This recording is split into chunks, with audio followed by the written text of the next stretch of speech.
साथियों नमस्कार, कैसे हैं आप सब? आशा करते हैं कि आप सभी बहुत ही अच्छे होंगे, स्वस्थ होंगे और मस्त होंगे।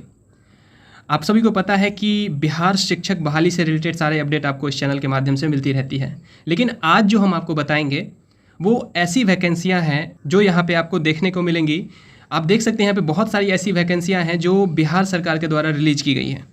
और मैं आपको बता दूँ कि किसी भी राज्य में अगर भारत देश जिस देश में हम लोग रह रहे हैं, उस देश की अगर बात करें तो किसी भी राज्यों में आपको इतनी सारी वैकेंसियाँ एक साथ देखने को नहीं मिलेंगी। आप लोग देख सकते हैं कि अभी-अभी बीपीएससी का एग्ज़ाम ख़त्म हुआ है और उससे कुछ दिन पहले आप सभी को पता है कि शिक्षक भर्ती का भी एग्ज़ाम एक तरह से सफलतापूर्वक संपन्न हुआ। और उसी के साथ-साथ अब अगर देखें तो आपको बिहार एसएससी में लगभग 12,199 सीटें हैं और उसके तुरंत बाद एक और वैकेंसी रिलीज़ की जाती है जिसमें आपको देखने को मिलेगा कि बिहार सब इंस्पेक्टर जो कि दरोगा का पोस्ट है, उसमें भी आपको कहीं न कहीं सीटें कम है, लेकिन आपको वैकेंसी वहाँ पे भी उसका भी नोटिफिकेशन आप लोगों को देखने को मिला होगा। तो हम आपको ये बात बताने वाले हैं कि बिहार में कहीं न कहीं एक तरह से रोज़गार को लेके बातें चल रही हैं। अब देखिए, अभी जैसे बिहार शिक्षक बहाली का ही एग्ज़ाम हुआ है, नो डाउट वहाँ पे बहुत सारी ऐसी अब सुप्रीम कोर्ट का डिसीजन आ गया, इसके चक्कर में ये विज्ञापन कहीं न कहीं, ये वैकेंसी कहीं न कहीं फँसा हुआ है। लेकिन उस पे भी कहीं न कहीं सरकार की इसमें गलती हम नहीं दे सकते हैं। सरकार कहीं न कहीं यहाँ पे आप सभी को एक तरह से वैकेंसी तो दिया ना, और निश्चित तौर पर सारी प्रक्रियाएँ भी पूरी होंगी। इसके लिए आप लोग सब्र रखें और निश्चित तौर पर वो सारी जानकारी आपको इस चैनल के माध्यम से भी मिलती रहेगी। आज हम लोग बात करेंगे बिहार सब इंस्पेक्टर का, और सब इंस्पेक्टर का भी जो है, इसमें आपको मैं दिखा दूं, इसका जो नोटिफिकेशन है वो आप लोगों ने देखा होगा और उसमें क्या क्या चीज़ें इंपॉर्टेंट हैं, उन सभी चीज़ों पे आज हम लोग चर्चा करेंगे। इसके लिए आपको सिर्फ और सिर्फ ग्रेजुएशन का डिग्री होना चाहिए और अगर आप लोगों ने ग्रेजुएशन किया है तो इस फॉर्म को फिलअप कर सकते हैं। इसका फॉर्म भराने का डेट अगर बात करें तो 5 अक्टूबर से आपका फॉर्म भराने का डेट स्टार्ट हो जाएगा। इसमें वैकेंसी की अगर बात करें तो 1275 टोटल वैकेंसी है। इसका वेतनमान लेवल 6 है और इसकी जो परीक्षा लेती है वो आपका इसका वेबसाइट, ऑफिशियल वेबसाइट है bpssc.bih.nic.in। ये इसका ऑफिशियल वेबसाइट है। आप लोग जाके इस वेबसाइट से इस फॉर्म को फिलअप कर सकते हैं। इसकी अगर बात करें, इसमें 2-4 पॉइंट है जो आज हम आपको बताएंगे।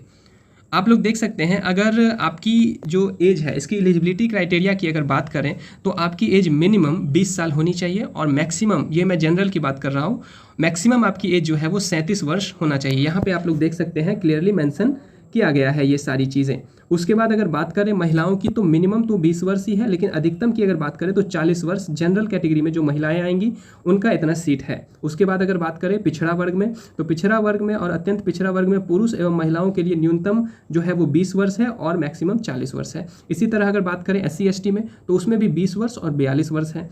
और बाकी आप लोग यहाँ पे देख सकते हैं जो कि बिहार के वैसे सरकारी सेवकों जो उच्चतर वेतनमान की सेवा संवर्ग में की जाने वाली प्रतियोगिता परीक्षा में भाग लेने हेतु अधिकतम सीमा की अगर बात करें तो 5 वर्ष की उन्हें छूट दी जाएगी। तो ये सारे उसके क्या है, एलिजिबिलिटी क्राइटेरिया है।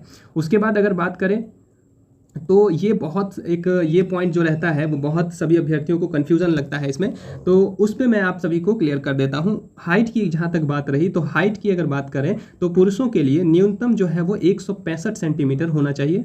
और अगर बात करें अत्यंत पिछड़ा वर्ग में, ये मैं अभी जनरल कैटेगरी की बात किया हूँ, उसके बाद अगर अत्यंत पिछड़ा वर्ग की बात करें तो 160 सेंटीमीटर होना चाहिए। SC ST की अगर बात करें तो उनका भी 160 होना चाहिए और सभी वर्गों के जो महिलाएं आती है उनका जो है वो 155 सेंटीमीटर मिनिमम हाइट होना चाहिए। और अगर बात करें चेस्ट की तो यहाँ पे आप लोग देख सकते हैं कि बिना फुलाए हुए 81 सेंटीमीटर न्यूनतम उनका ये होना चाहिए। उसके बाद पंप करके यानी कि फुला करके आपको 86 सेंटीमीटर मिनिमम होना चाहिए।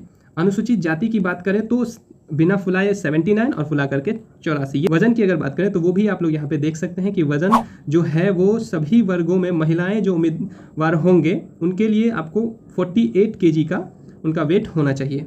ठीक है, ये सारी चीज़ें आप लोगों ने समझ लिया होगा। उसके बाद अगर बात करें इसके नियुक्ति प्रक्रिया का, अगर प्रोसेस पे बात करें, जो मेन यहाँ पे एग्ज़ाम जो आप लोग जो देंगे उसके लिए मेन जो क्या क्राइटेरिया है, एक लिखित आप लोग देख सकते हैं यहाँ पे लिखित परीक्षाएं का आयोजन किया जाएगा। उसमें जो पेपर 1 होगा और पेपर 2 होगा, यानी कि जो आपका प्रथम चरण होगा जिसे प्रारंभिक परीक्षा कहते हैं, जिसे आप लोग प्री एग्ज़ाम कहते हैं, वो आपका 200 अंकों का पेपर होगा जिसमें कुल संख्याएं जो प्रश्नों की होंगी वो 100 होंगी। अब आपको एक क्वेश्चन पे 2 मार्क्स मिलेगा। ठीक है, और ये पेपर जो होगा वो 2 घंटे का पेपर होगा। उसके बाद अगर बात करें इसमें मिनिमम आपको पास करना है तो मिनिमम आपको 30% लाना है, लेकिन 30% में ही आपका सिलेक्शन नहीं होगा, इसके लिए आपको कट ऑफ को क्लियर करना पड़ेगा। वो आपको एग्जाम के बाद पता चलेगा कि क्या कैसे कट ऑफ आने वाली है, वो प्रश्नों के हिसाब से वो सारी चीज़ें आती हैं। उसके बाद अगर बात करें द्वितीय चरण जो कि मुख्य परीक्षा होती है, और द्वितीय चरण में अगर बात करें तो ये जो होता है द्वितीय चरण में आपका एक पेपर 1 होगा, ठीक है, और पेपर 2 होगा। इस पेपर 1 की अगर बात करें तो यहाँ से आपको यहाँ पे जीके जीएस पूछे जाएंगे और उसमें कुछ मैथ्स के भी क्वेश्चंस रहते हैं जो कि 200 नंबर का आपका पूछा जाएगा। यहाँ पे आप लोग क्लियरली दिख रहा होगा आप लोगों को। और पेपर 2 की अगर बात करें तो पेपर 2 में आपका लैंग्वेज पेपर होता है जो कि आपको पास करना अनिवार्य रहता है, ठीक है। वो भी आपका 200 मार्क्स का होगा, 100 प्रश्न उसमें होंगे, ये सारी चीज़ें आप लोगों को पता होगी। उसके बाद अगर बात करें इसमें दोनों चरणों में अगर निगेटिव मार्किंग की बात करें तो 0.2 आपका निगेटिव मार्किंग होगा, यानी कि अगर 5 क्वेश्चंस आपको गलत हो जाते हैं आपके तो आपका 1 नंबर जो है वो काट लिया जाएगा। तो ये सारी चीज़ें आपका निगेटिव मार्किंग को लेके बात हो गई।